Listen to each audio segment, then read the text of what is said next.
Superbug.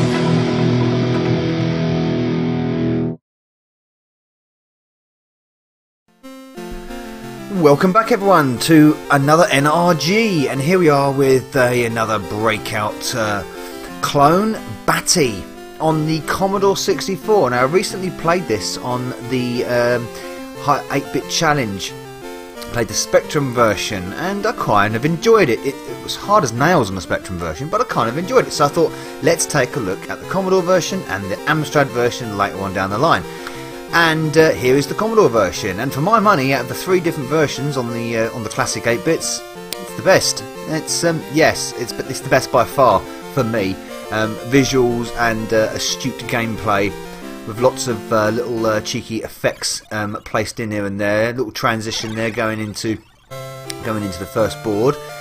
So yes, resume your breakout format. Blocks in front of you, bat and ball, with lots of other little icons falling down the screen to power the ball up. So very heavily influenced by Arkanoid, of course this is. I mean, there's a ton of breakout clones down the years, of course. Arkanoid probably being the most famous. Batty follows a very close format. Whoops. You get loads of lives in this version, thankfully. Is in the Spectrum version and the Amstrad version, you don't get many lives, and you kind of need them. In the Commodore version, you get tons of lives, which is really handy because it's bloody difficult. I found this more difficult than Arkanoid, more akin to the difficulty of the original breakout on the Atari. Of course, with that you don't have any power-ups of any significance. But here, yes, I really like this. I like the contrast. I think the animation, the movement is so smooth, really smooth. Loads of effects going on. The little icons falling down are very nicely animated sometimes and coloured. Very clear. I have got nothing to complain about the Commodore's colour palette on this game. I think it's been implemented very well. Whoopsie daisy, hit that alien there and bang. Again, nice little transitions between restarts and levels, little jingles and tunes. Nice opening tune there on the SID was very good too.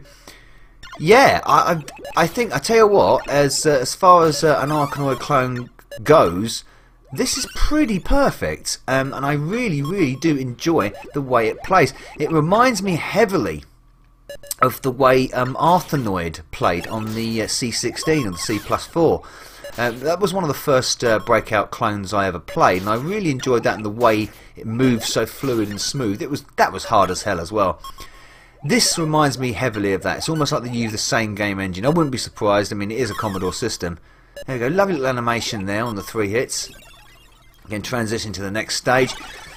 The problem with the problem with it, should I say, with the Amstrad version, the Spectrum version, is it's just so impossibly hard to get into, especially the Amstrad version. It's so difficult.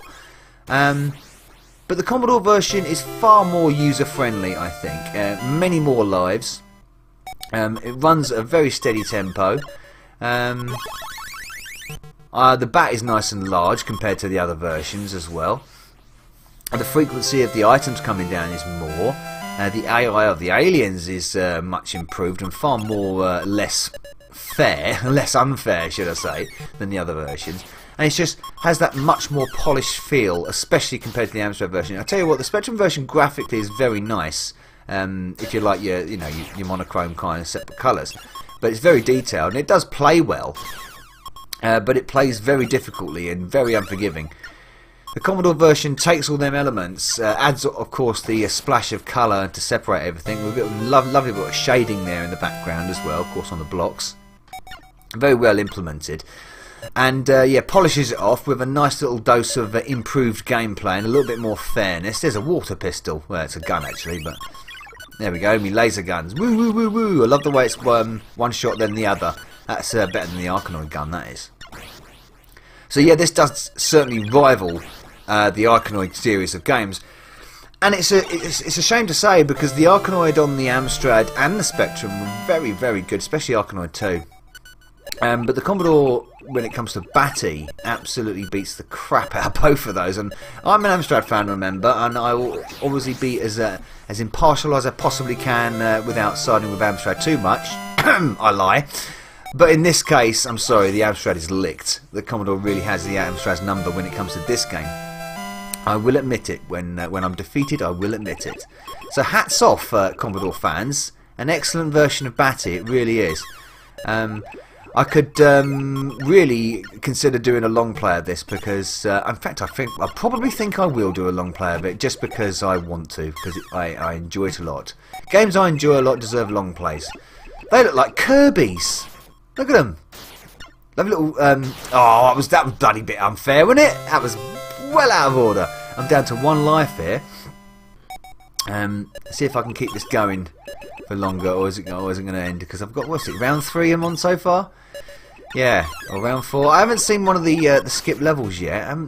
One of them hasn't popped up yet. They don't seem to pop up very frequently on the Commodore and the Amstrad versions. I'll talk about the Amstrad version obviously in its own video, but oh, that was close. No! Am I gone? Yes, it's game over. Ah. I normally do better than that actually, but I got a new high score, so that's good. Yeah, I got through that rather rapidly, didn't I? But there you go. That is Batty on the Commodore 64. I really enjoyed this game. It's a very high quality Arkanoid clone. Yes, recommended, and well done Commodore fans. You know what? If I was a Commodore owner back in the day, I would have definitely have really enjoyed this game. Right. That's enough Commodore loving for today. I'm starting to feel a little bit sick. You can only do that so much in a day. Thanks for watching. Cheers. Another bug. I'm a traitor, yes I know. Out.